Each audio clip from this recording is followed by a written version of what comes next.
Oklahoma City Thunder. The Jazz get blown out, but there's some things to be very happy about. It's the Hoops Nerd Show.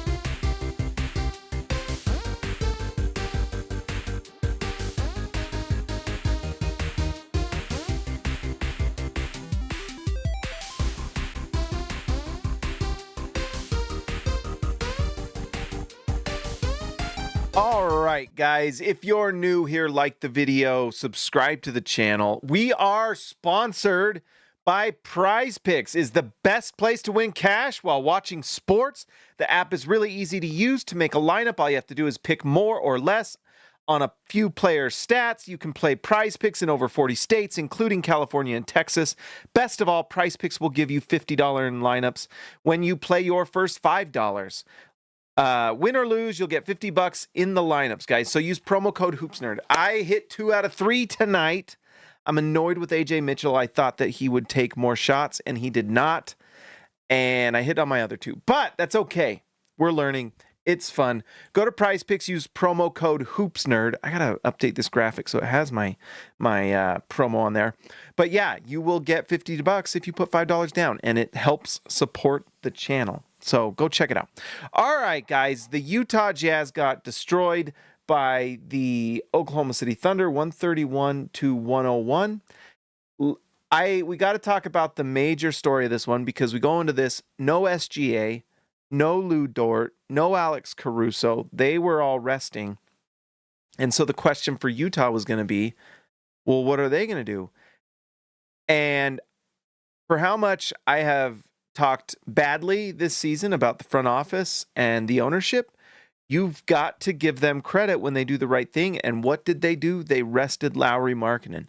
Now, they may not have had to because the Thunder are just so insanely... It's just surprise. Like, honestly, I'll be shocked the next time they lose a game, right? I mean, the fact that they've even lost one game, and I think it was to the Blazers of all teams, is just kind of crazy.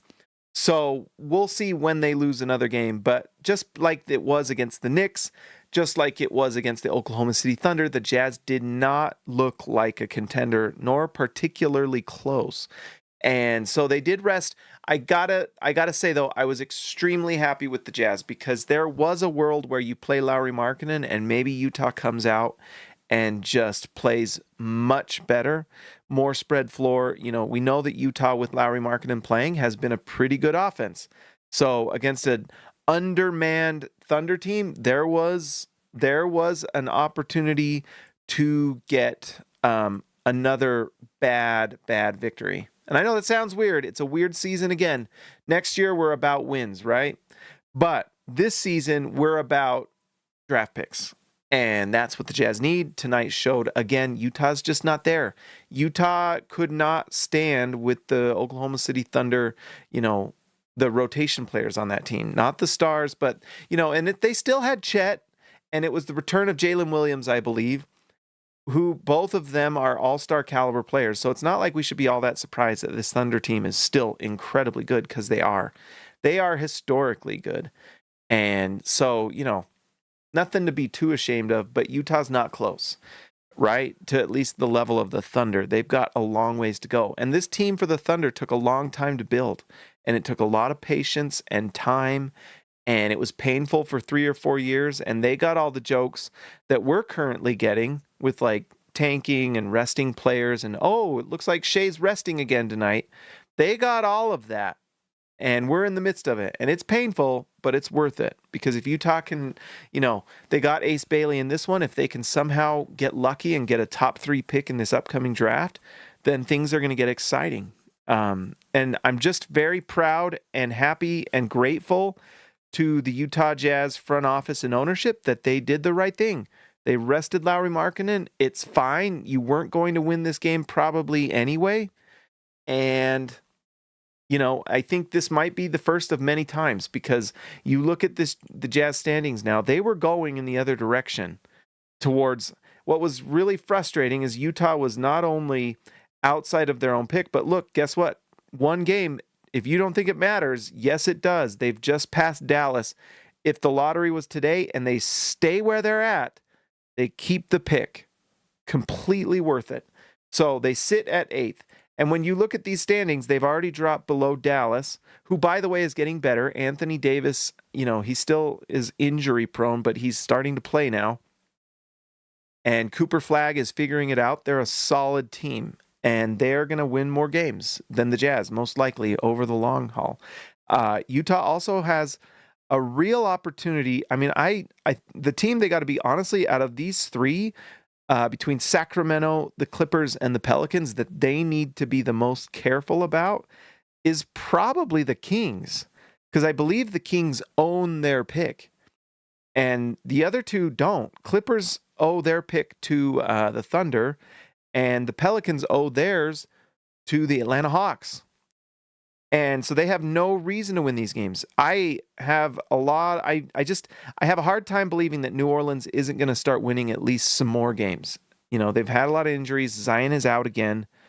In fact, what is the New Orleans Pelicans injury report? Let's see. They've got Jordan Poole out, which it sounds like they don't want to have him even play. Herb Jones hasn't been playing. Zion Williamson is out. DeJounte Murray's out. So what in the world? Sometimes, guys. But anyways, I just have a hard time not seeing them get better. And yes, they're extremely young.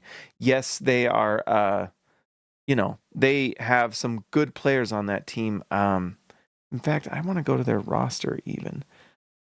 I just am actually surprised that they aren't winning more than they are, to be honest. Fears has been playing good. Let's see. The one that I really like, what's his name? Where is he on here? Trey Murphy. I don't know. I just have a hard time not seeing them win some more games. It would be crazy if they don't win more. And maybe that's just me. How are they not winning more games? I think by the end of the season, because they don't have any reason to tank, when they play all these other tanking teams. In fact, looking at this, I do want to go to remaining schedule strength. Utah is up here. Look, Utah's schedule is not, everyone's been saying, oh, Utah hardest schedule. I don't know. Utah just got done with Oklahoma City, so they dropped here. Look at this. Not necessarily that hard, right? 11 is tough, but Oklahoma City, look, that's what's crazy about that. Oklahoma City has played an easier start to the season. That's why their schedule's harder. That's interesting, actually. But you go to the Pelicans, their schedule's easier than ours. They still got a lot of games against these teams to play. I think Utah has a real shot to get to maybe 4 or 5, maybe even 3, because Indiana hasn't been completely healthy either. So if Indiana can get back some of their guys, obviously they don't have Halliburton, but they've been so bad. If they can get some guys back and these Eastern Conference teams just share wins with each other, Utah could. And I think 3 is like the max, probably. I think that's probably the max. More likely 4, 5, or 6 in this range, right? But I just think the Clippers eventually are going to pass up Utah. I think Charlotte will. Charlotte's just got too much talent, and being in the East, they're going to pass Utah at some point. And they own their pick, so they don't have to worry about losing it. Clippers owe it. Pelicans owe it. I think we'll draw up them. So that puts you at 6. I think Utah can probably pass Sacramento and maybe Brooklyn if they start really doing their homework now. Brooklyn's had some guys out as well, Michael Porter Jr., and so on. So we'll see. Brooklyn's been playing well lately, and we already saw them last year kind of ruin their standings, so we can do it again. So if Utah can get to 4 or 5, that locks in their pick. They will not lose it. And if you can get to 4, that's a 48% chance at top 4, 100% chance to keep your pick. 5, it's a little bit less, 39%, but hey, that's pretty good odds, right? Or this, I don't think this is exactly right because these are tied, but right, that's not bad. That's not bad. And so Utah has a real shot to get a top 4 pick, and if it happens this year, it would be just incredible. And so you got to give credit to the New Orleans, to Ryan Smith and Austin Ainge. Thank you for doing the right team finally. As far as the Oklahoma City Thunder go, they're going to win the title this year. I would be really, really surprised if they did not. They just keep adding talent, young, athletic, strong talent that they just know how to play defense in a way that Utah just doesn't seem to know how to do. There's just a physicality and athleticism to them. All these players are young, athletic, but just smart, good, tough defenders, competitive. I mean, they're just every single position, there's no weakness. And, Jalen Williams was the head of the snake tonight, 25 points with Chet Holmgren as well, 25 for him. They are awesome. Jalen Williams, with him fully healthy, it makes them even better. It's scary to think how good they are. They're just extremely good. I don't see anyone beating them. I really don't. If you think someone can, let me know in the comments, but I don't see it. For Utah, no Lauri Markkanen tonight, but so let's see. Kyle Filipowski enters the starting unit. He has nice offensive numbers there. Look at that, 21 points, 10 rebounds. You're just going up against an absolute juggernaut. Key had a tough game, and it was against those tough guards. Cason Wallace really took it to Key. This is actually, I think Keyonte George is healthy today, but he did not play particularly well. Shooting especially.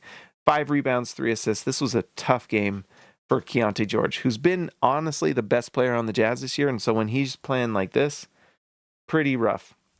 Svi Mikhailuk, we're just not going to talk about Svi. He needs to be traded because Utah needs to just give more minutes to their young guys. Yusuf Nurkic, I don't know if he's quite right since he had that rib contusion or whatever it was that he was out for at least one game. But he goes just 3 for 9. I can't honestly understand how he's not better at making layups. It's just crazy. But he just misses them and everything close to the basket. But he did get 8 rebounds and 2 assists. And so, I don't know. Not much else to say there. Ace Bailey had just an okay game. Honestly, there's not a lot to really say with this one. Utah has been so Markkanen-centric that we shouldn't be that surprised that when you take out the player that you've built everything around him, Utah's built this entire offense kind of around the strengths of Lauri Markkanen. So we shouldn't be surprised that now that you kind of take out that central cog, they didn't play particularly well. But 32 minutes for Ace. I'm happy that he got him. 36 for Filipowski. The shot wasn't falling particularly well, but he continues to have solid 3-point shooting percentage, which is nice to see. Also, 4 assists for Ace Bailey. Just really impressive stuff. The amount of just the passing overall from him has been really, really good. We talked about Keyonte George. Not the greatest game tonight. It happens. Looks like Collier and Sensabaugh had the same rotation. They went in for 6 minutes and they went out. It's the Grandpa Simpson meme. Into the room, take off your coat, turn around, put your coat back on.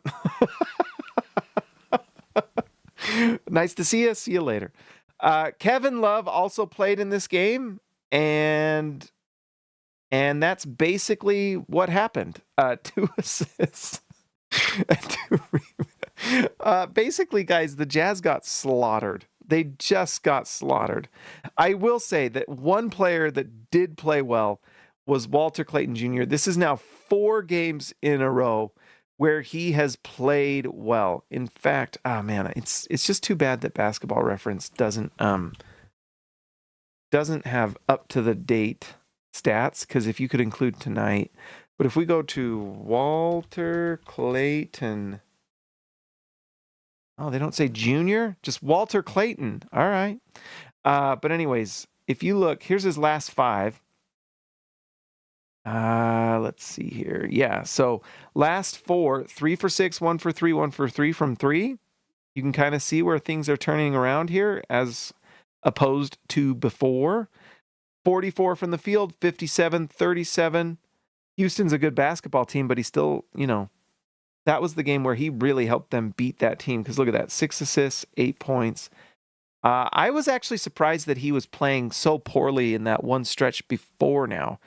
He I just was surprised because he played so well in Summer League. He played actually really well to start the season and then just kind of really fell off a cliff a little bit.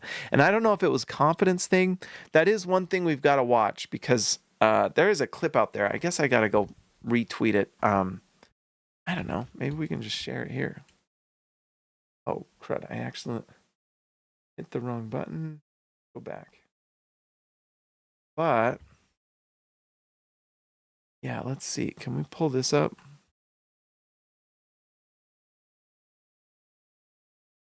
This is from Cato on the SLC Dunk team. Can you hear that? Let's turn this up. In fact, I want to listen to it. Let's go. Just watch this.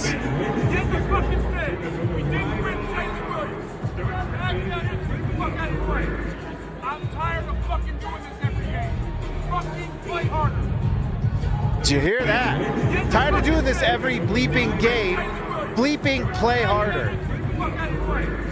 I'm tired of fucking doing this every game. Fucking play harder.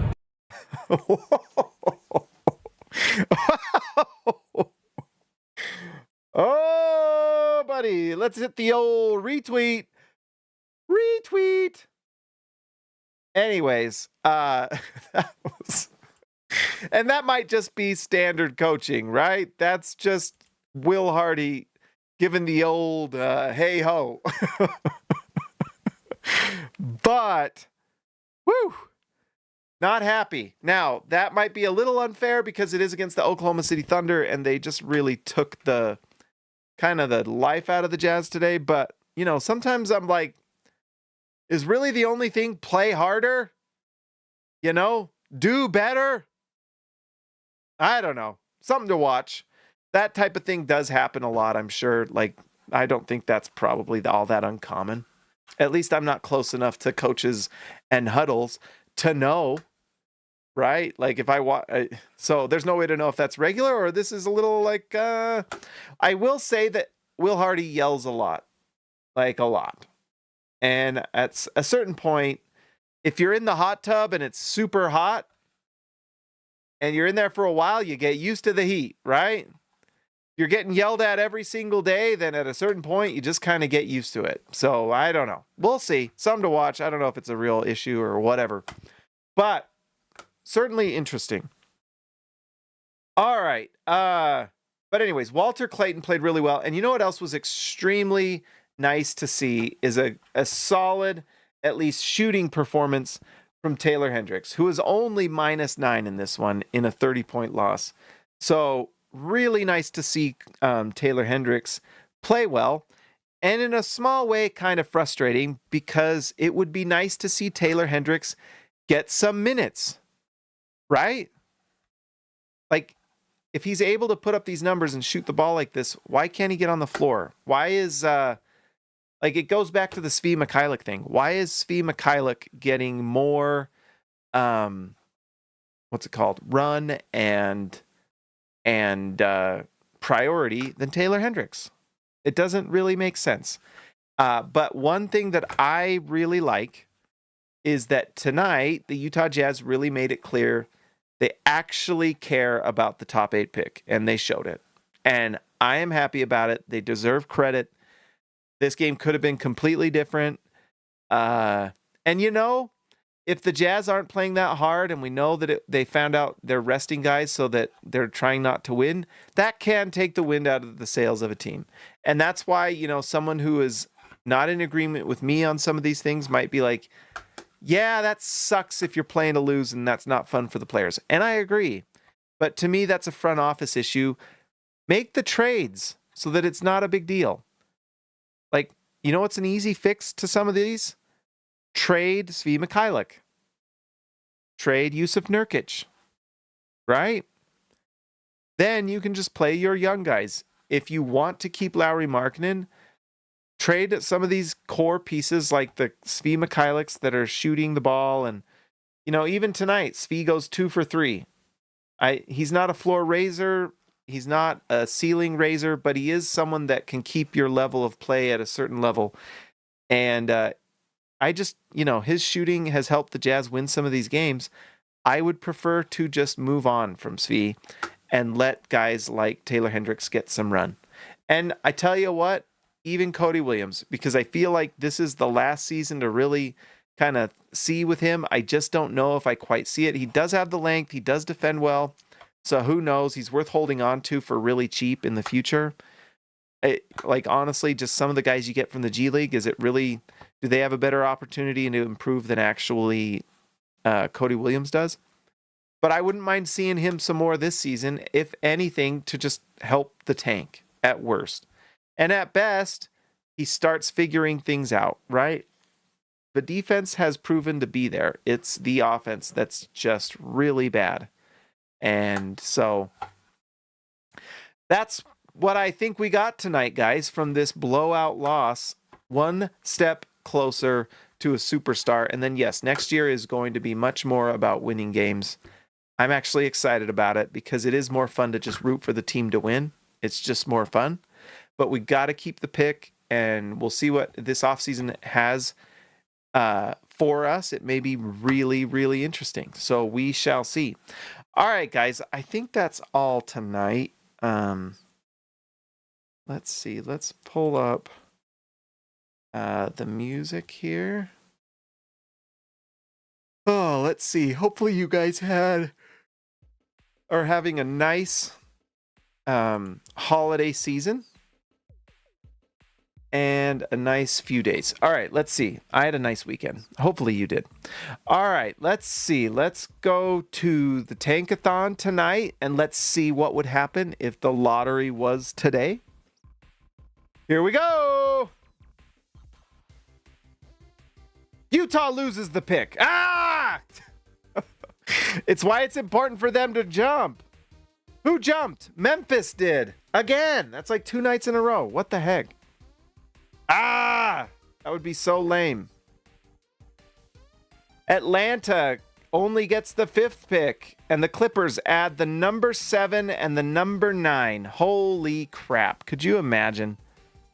Come on, Clippers. Get your act together. And come on, Jazz. Get your act together. All right, let's give a shout out to the All-Stars, guys. Let's give Steve Areno, Stu Sir, Let Him Cook, Sturdy Potts, Ezekiel Raisibe, the man from Down Under. Wait, let's see. You know what? Is there any way to... No. Tyson Price, The Price is Right. See ya, Lex Slater, Jordan the Goat, Best Roll, Christian House, Money to Haas, Robert, Hall of Fame, Arcs Poetica, I Believe in Steve Jazz Exile, Austin R. Grant, Editor Extraordinaire, Kiefer 3 at PG, and Patrick Akubo, the Connoisseur. Guys, I hope you had a great weekend. I went and saw Nate Bargatze with Mrs. Hoops Nerd. It was really fun. Shout out to them. The host might have been my favorite. Julian something. He was awesome. Like the video, guys. Subscribe to the channel. If you haven't already, go to Prize Picks. Use promo code HoopsNerd. It's a lot of fun. Guys,